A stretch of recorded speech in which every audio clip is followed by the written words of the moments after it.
जय हिंद, जय Bharat. Compatibility triple SC pact, subject है पॉलिटी, संविधान। हमारा टॉपिक चल रहा था भारत शासन अधिनियम 1935, गवर्नमेंट ऑफ इंडिया एक्ट 1935। हमने सिर्फ मेन पॉइंट्स पढ़े थे। आज हम उन पॉइंट्स को कुछ थोड़ा डिटेल में पढ़ेंगे। पहला पॉइंट इसमें मैंने बताया था अखिल भारतीय संघ की स्थापना।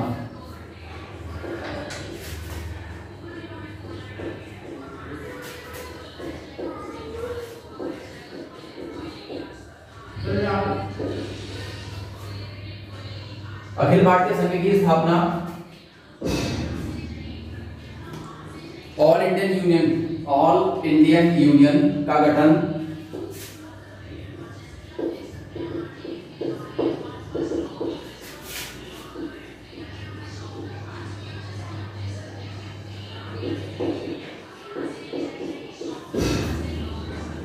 इसमें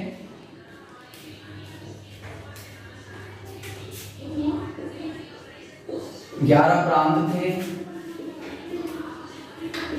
6 कमिश्नरी क्षेत्र और कुछ देशी रियासतें थी।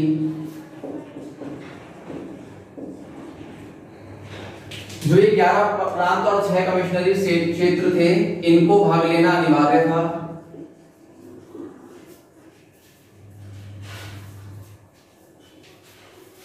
और देशी रियासतों के लिए शर्त रखी जो स्वयं आना चाहे, जो स्वयं अपनी मर्जी से आना चाहे।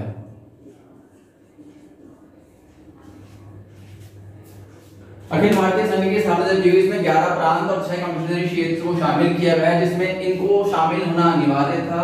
और देशी रियासतों के लिए यह शर्त रखी गई कि जो शामिल होना चाहे वो शामिल हो सकता है, उनके लिए कोई अनिवार्यता नहीं थी।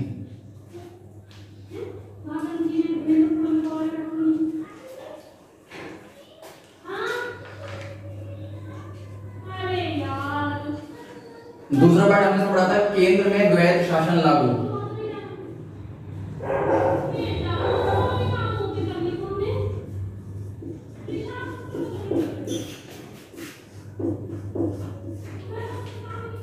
केंद्र में द्वैध शासन लागू कर दिया गया था, जिसे बोलते हैं डेराकी रूल।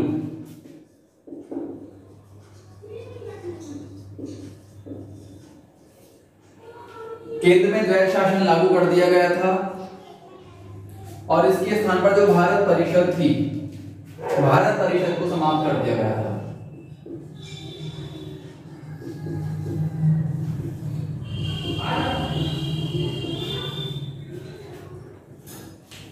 भारत शासन अधिनियम के द्वारा केंद्र में द्वैध शासन लागू किया गया, डेराकी रूल को लागू किया गया और भारत परिषद को समाप्त कर दिया गया। अगला नेक्स्ट पॉइंट आता है इसमें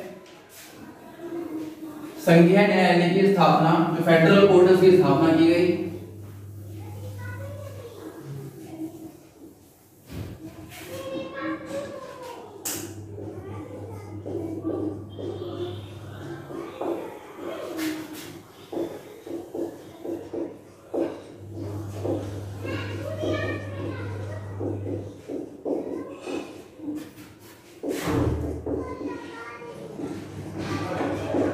यहां से क्वेश्चन ये हो सकता है कि किस अधिनियम के द्वारा संघीय न्यायालय फेडरल कोर्ट की स्थापना की गई। तो भारत शासन अधिनियम के द्वारा संघीय न्यायालय फेडरल कोर्ट की स्थापना की गई।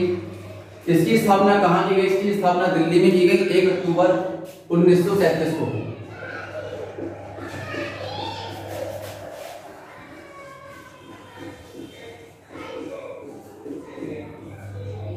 इसकी स्थापना दिल्ली में की गई 1 अक्टूबर 1937 को, जिसके मुख्य न्यायाधीश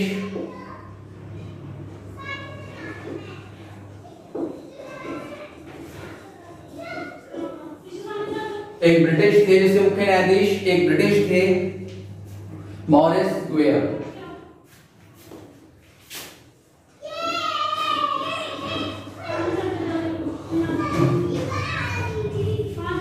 इसमें 2 अन्य भारतीय भी शामिल थे। इसमें 2 अन्य भारतीय भी शामिल थे, 2 अन्य भारतीय जज भी थे।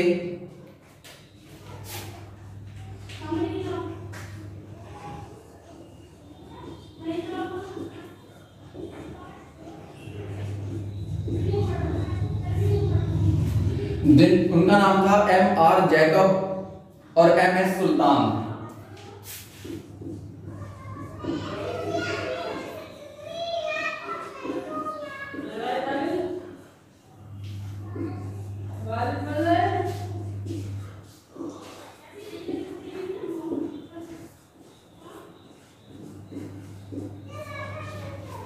जो फेडरल कोर्ट संघीय न्यायालय की स्थापना की गई थी उसमें मुख्य न्यायाधीश मॉरिस ग्वेयर थे। उसमें 2 जज भारतीय थे, उनका नाम था M.R. जैकब और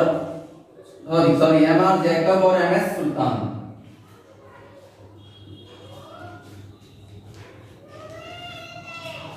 अब यहां से क्वेश्चन ये हो सकता है कि जो संघीय न्यायालय था इसके अंतिम मुख्य न्यायाधीश कौन थे?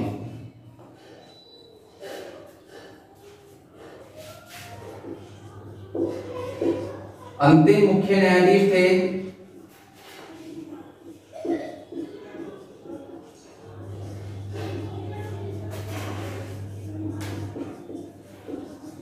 हीरालाल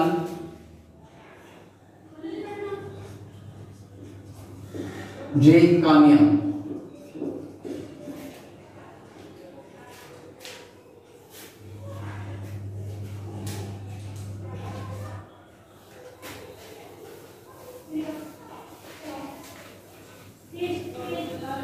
भारत शासन अधिनियम के द्वारा संघीय शक्तियों को बांटा गया,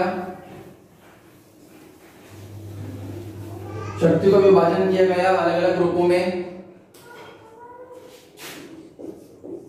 नेक्स्ट आता है शक्तियों का विभाजन। भारत शासन अधिनियम के द्वारा 1935 के द्वारा ही पहली बार शक्तियों का विभाजन किया गया, जिसे 3 हिस्सों में बांटा गया, जिसकी 3 सूची बनाई गई। पहली है संघ सूची,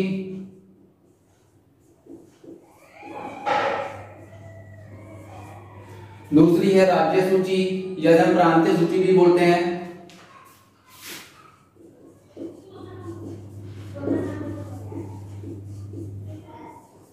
तीसरी है समवर्ती सूची।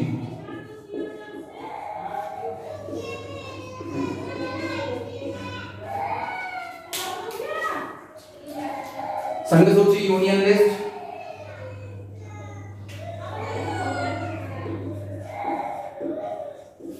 प्रांतीय सूची स्टेट लिस्ट या प्रोविंशियल लिस्ट, समवर्ती सूची कंकरेंट लिस्ट।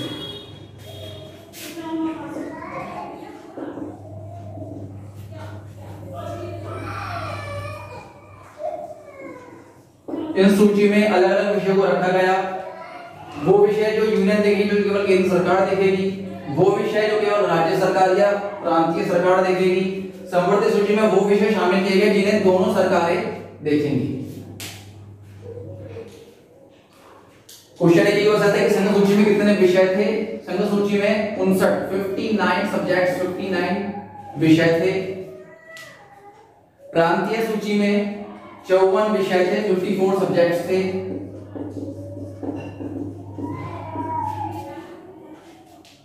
समवर्ती सूची में 36 विषय, 36 सब्जेक्ट्स शामिल थे।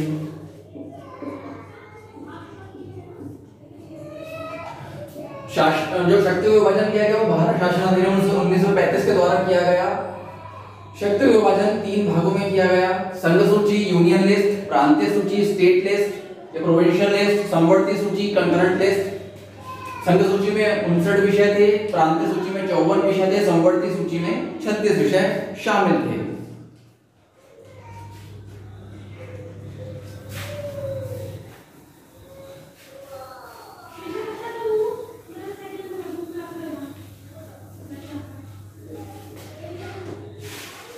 ग्यारह प्रांतों में चुनाव कराया गया।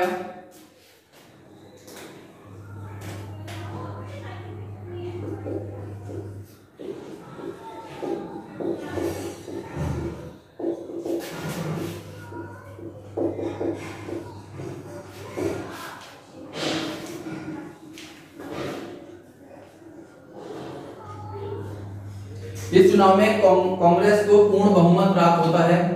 जो कांग्रेस है वो पूर्ण बहुमत से जीत प्राप्त करती है।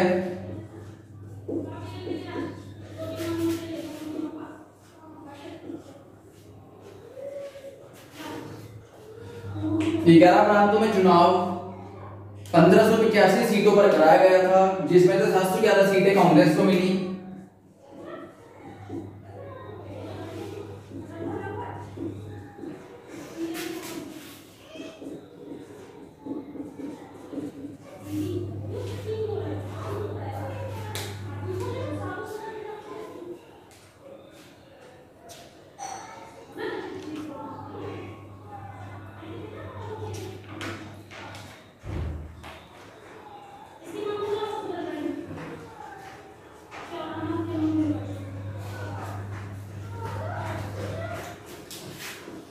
रिजर्व बैंक की स्थापना किसी अधिनियम के द्वारा की गई।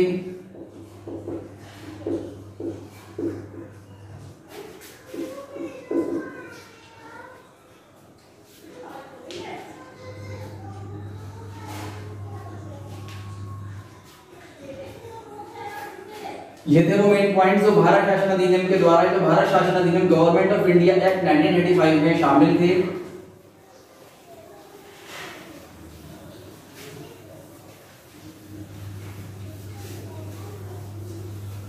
अब नेक्स्ट हमारा आता है अगस्त ऑफर।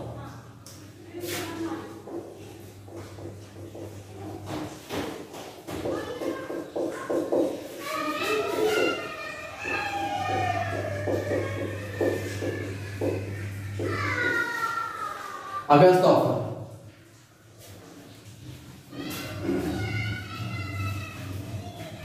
अगस्त प्रस्ताव ये कब आया? ये सन 1940 में आया, 1940। भारत शासन अधिनियम आया था 1935 में, ये आया 1940 में। जब ये आया उस समय भारत के वायसराय कौन थे?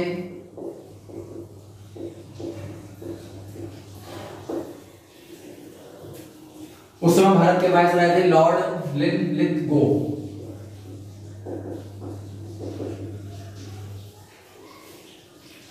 अगस्त प्रस्ताव जब आया भारत के अंदर, ये भी टॉपिक महत्वपूर्ण भूमिका रखता है। अगस्त प्रस्ताव जब आया भारत के अंदर, उस समय भारत के वायसराय लॉर्ड लिनलिथगो थे। 8 अगस्त 1940 को एक बिल पास कराया गया, एक विधेयक पेश किया गया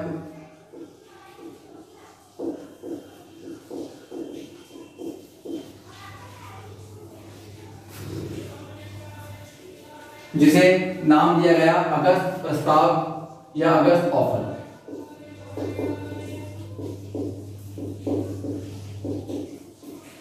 आठ अगस्त 1940 को अगस्त में ये बिल पेश किया गया। 8 अगस्त को इसका नाम पड़ा अगस्त प्रस्ताव, अगस्त ऑफर।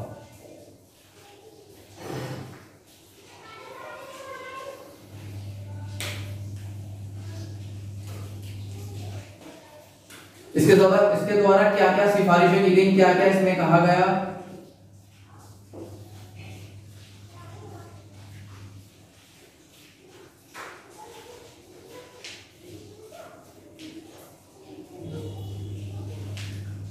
पहला कहा गया गवर्नर की जो कार्यकारिणी है उसमें भारतीयों की संख्या बढ़ाई जाए। जो गवर्नर की कार्यकारिणी है, जो एग्जीक्यूटिव है गवर्नर जनरल का, उसमें भारतीयों की संख्या बढ़ाई जाए।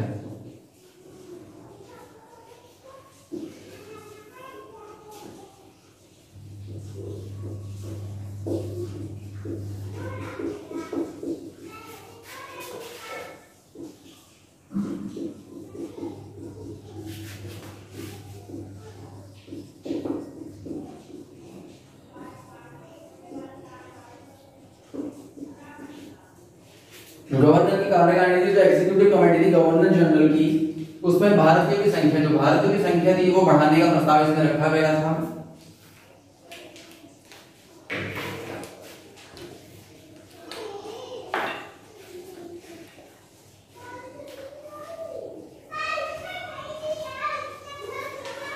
युद्ध समिति का गठन किया गया। इस अगस्त प्रस्ताव के द्वारा जो एक युद्ध समिति बनाई गई, वार कमेटी बनाई गई,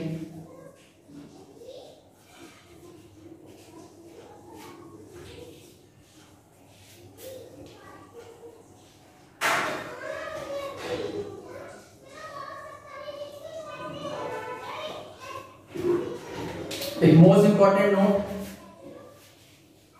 ये जो सिफारिशें आती हैं, इस सिफारिश को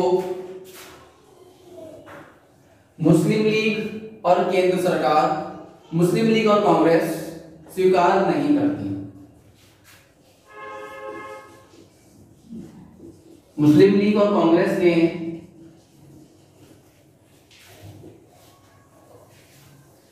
जो प्रस्ताव लाया गया जिसमें कुछ बातें लिखी हुई थी, इस प्रस्ताव को मुस्लिम लीग और कांग्रेस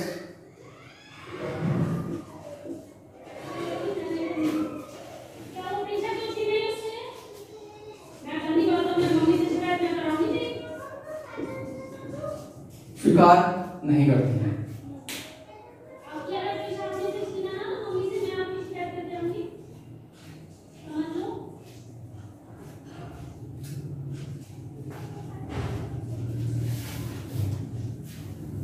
इसके नेक्स्ट आता है क्रिप्स मिशन।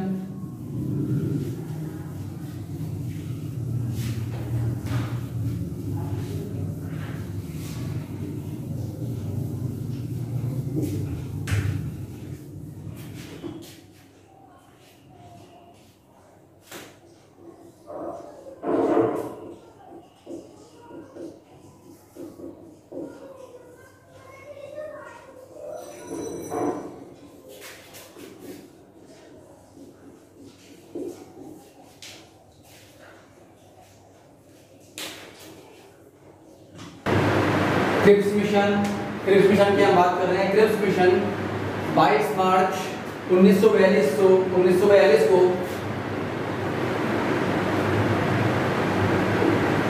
22 मार्च 1942 को क्रिप्स मिशन भारत लाया गया। यह किसके द्वारा लाया गया? इसमें एक सदस्यीय टीम बनाई गई जिसके अध्यक्ष थे सर स्टैफर्ड क्रिप्स। इसका क्या नाम था? इसके अध्यक्ष जो थे, इस मिशन के जो अध्यक्ष थे उनका नाम था सर स्टैफर्ड क्रिप्स। ये जो मिशन भारत आया था, इसका उद्देश्य भारतीय संघ की स्थापना करना,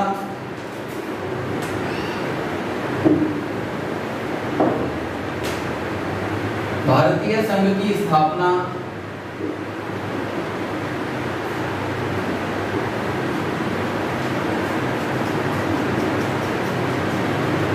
और पूर्ण औपनिवेशिक स्वराज को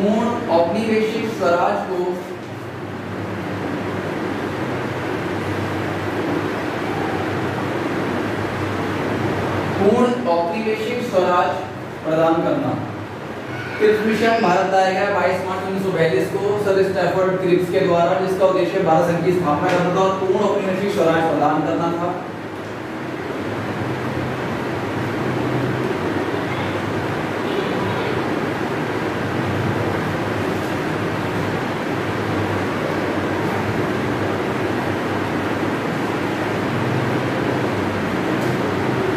यह कहाँ आए थे 22 मार्च 1942 को? यह दिल्ली में लाया गया था।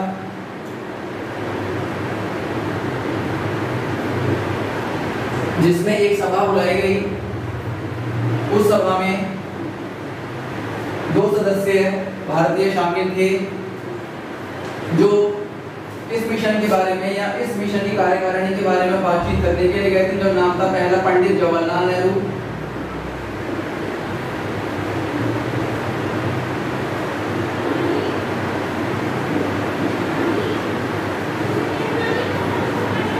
और दूसरे थे अबुल कलाम आजाद।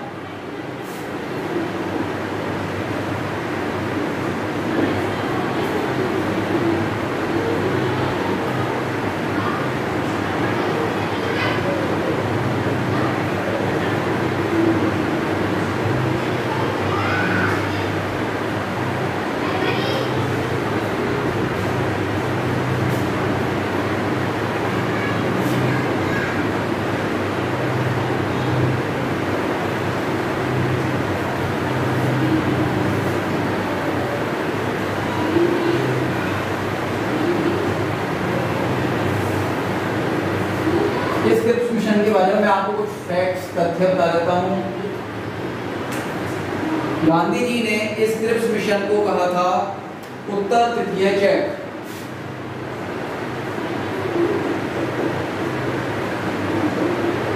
उत्तर तृतीय चेक किसके द्वारा कहा गया? ये गांधी जी के द्वारा।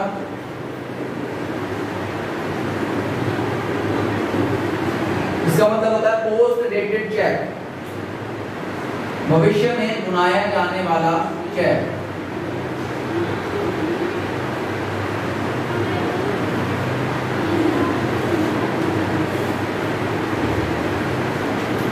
नेहरू जी ने अपने कथन में कहा था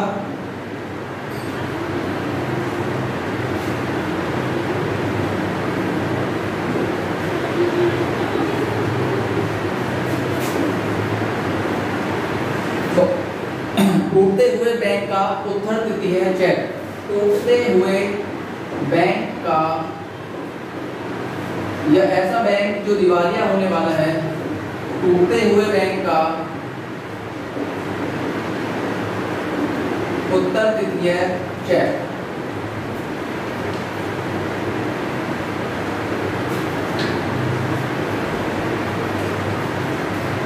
फिफ्थ मिशन हमारा कंप्लीट होता है। हमारे इसमें बस 3 टॉपिक और शेष हैं। उसके बाद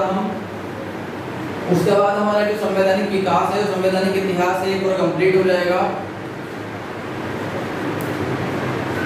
एक बचा है वेवेल योजना,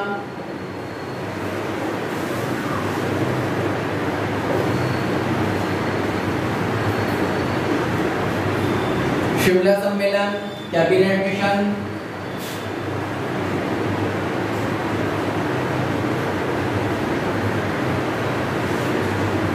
वेवेल योजना में बचा हुआ है हमारा शिमला सम्मेलन, कैबिनेट मिशन,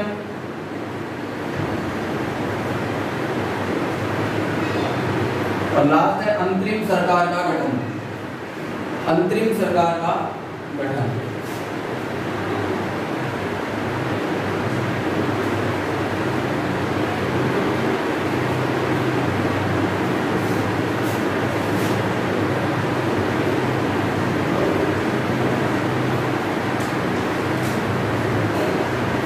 ये 4 टॉपिक हमारे जो हैं बचे हुए हैं। उसके बाद हमारा जो संविधान का इतिहास है, संवैधानिक इतिहास है, वो पूरा कंप्लीट हो जाएगा।